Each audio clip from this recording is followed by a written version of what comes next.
ప్రపంచంలో 4th richest city, 4వ richest city ఏదంటే లాస్ ఏంజల్స్. అటువంటి అందమైన సిటీ ఈనాడు అగ్నితో నిండిపోయింది. అక్కడున్న వాళ్ళందరూ కూడా $1 మిలియన్ హౌసెస్ కూడా వాళ్ళు వదిలిపెట్టేసి పారిపోవాల్సి వచ్చింది. వేరే ప్రదేశానికి వారు వెళ్ళిపోవాల్సి వచ్చింది. మరి అలాంటిది అగ్ని ప్రమాదం జరిగిన 2 రోజుల ముందు గోల్డెన్ గ్లోబల్ అవార్డ్ షో కాలిఫోర్నియాలో జరిగింది. ఈ అవార్డ్ షోలో దేవుని వాళ్ళు వెక్కిరించారు. దేవుణ్ణి మాక్ చేస్తూ గాడ్లెస్ డౌన్ అని నినాదాలు చేశారు. దేవుడు అవసరం లేని సిటీ అని దేవుడిని వెక్కిరించడం జరిగింది. అది జరిగిన తర్వాత ఒక ప్రవక్తని ద్వారా దేవుడు ఆ ప్రదేశాన్ని హెచ్చరించాడు. మీరు మారండి, అగ్నిగంతగా రాబోతుంది, కాల్చివేయబడుతుంది అని చెప్పి దేవుడు హెచ్చరించాడు ఆమె ద్వారా. అయినా సరే వాళ్ళు వినలేదు.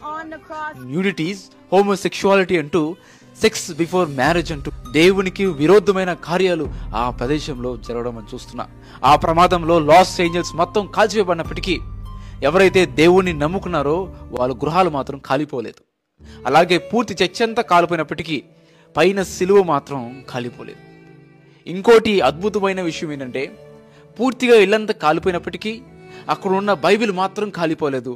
ఎందుకంటే దేవుని వాక్యం సజీవమైనదని మనం చూస్తున్నాం. అందుకే దేవుని వాక్యం సెలవిస్తుంది, గల్తీ రాసిన పత్రిక 6వ అధ్యాయం 7వ వచనం, మోసపోకుడి, దేవుడు వెక్కరింపబడడు, మనుషుడు ఏమి విత్తునో ఆ పంటను కోయును.